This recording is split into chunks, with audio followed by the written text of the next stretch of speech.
From seemingly out of nowhere, this talented songstress came onto the scene and forever left an indelible mark on the American soundscape. Born Terry Jones on a bald dingo farm just outside Gnawbone, Indiana, she went on to entertain and charm hundreds. Us Joneses have been raising bald dingoes here for generations. We just assumed Terry would follow suit. But old Terry was always different than the rest of us. Even as a child, all she could talk about was one day being a big fancy singing star. So she set out on coming up with a stage name, something that was snappy and had just the right amount of pizzazz. That's how Terry Jones became Teresa Johnson. Although Teresa covered a lot of sophisticated pop songs, she couldn't escape this underpinning of country. Perhaps it was the small town upbringing.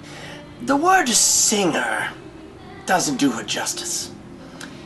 I think the word chanteuse is a bit more apropos. But excuse me, what is a chanteuse? It's a French word for singer. She's been compared as a white Billie Holiday, although I liken her to a Patsy Cline with glasses. Teresa got her first big break at a regional talent contest. Country acts were hot at the time, and she went up against some stiff competition.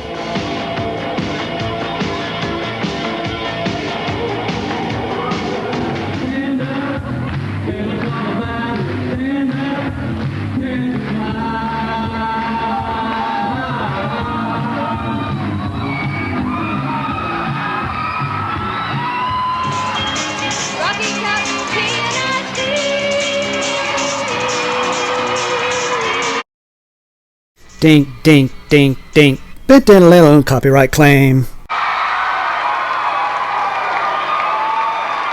So it came as a big shock when Teresa took a gamble and delivered a powerful and searing love song.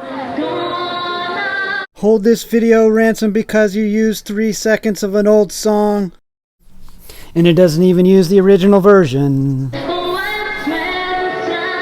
You're never gonna have any fun making a video because of a copyright. She won the competition handily.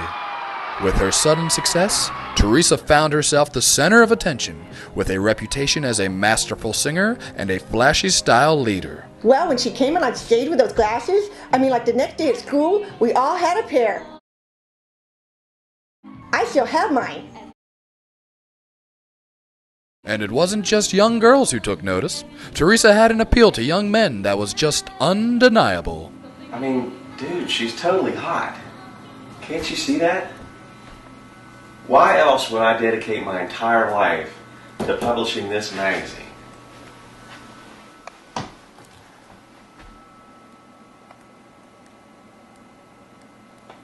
There. Done. Finally. That one's ready for mailing. How come there's only 3 copies there?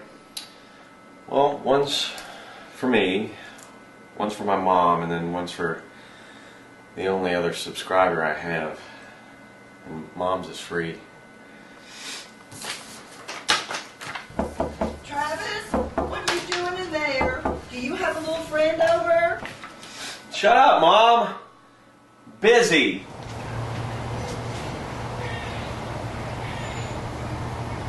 She's gorgeous, right? I didn't think there'd be anything that would make me take down my Farrah Fawcett poster. But that was before Teresa Johnson. I mean, we all had a crush on her. I mean, who didn't? And when I found out she was dating Sean Dobbins, I mean, I was devastated. Devastated. I forgive you. I dedicate the song to Sean Dobbins. Sean Dobbins. Sean Dobbins.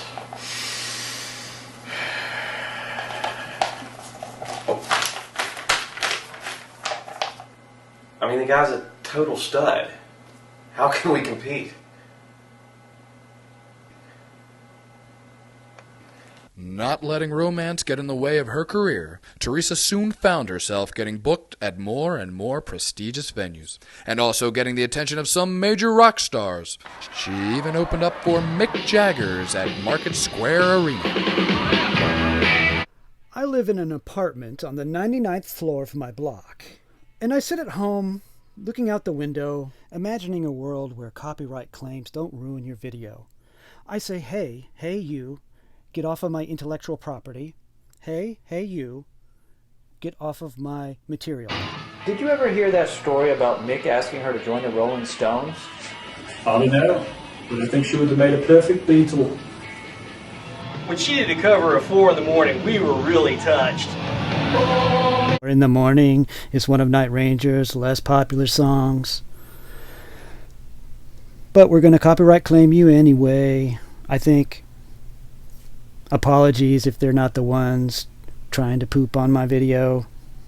I need you bad. It's hard to live without you not putting a copyright claim on my video. Who do you think we wrote Sister Christian about? Teresa's singing career was not without controversy. She began to take more and more risks with her stage show and appearance. Just when we were all into wearing glasses like hers, and it was all cool, I mean, she went and got contacts. And what about the outfit she wore? Oh my goodness, they were beautiful. So how can you keep up with a fashion maverick like that? You just can't, you can't. Eventually, her racy costumes were being cited by the PMRC as, quote, morally outrageous, unquote. Tipper Gore urged the public not to buy concert tickets, and this ultimately hurt her popularity. I guess she just crossed that line. She was too far ahead of America's taste, and it backfired on her. You see, basically, she was a cover artist. She didn't have any material of her own, and the record companies didn't want to risk putting out a strictly cover album. So, without a record to promote, the dwindling concert sales weren't enough to sustain the momentum. And then there was that horrible tragedy at the Super Bowl with the wardrobe malfunction. That was Janet Jackson. Wait, who are we talking about? We did get her a spot on a Hands Across America telethon, but that's the last time we ever saw her.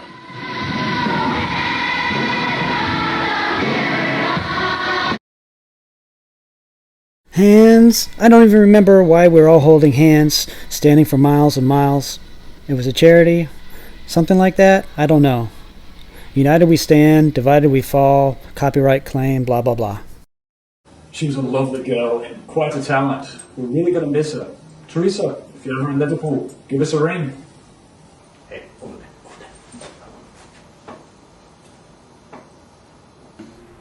there. Could you give us a little tinkle on the keyboard? How did you find out about that? That was a long time ago. I have a urinary tract problem. Turn these cameras off. Turn this off. This interview is over.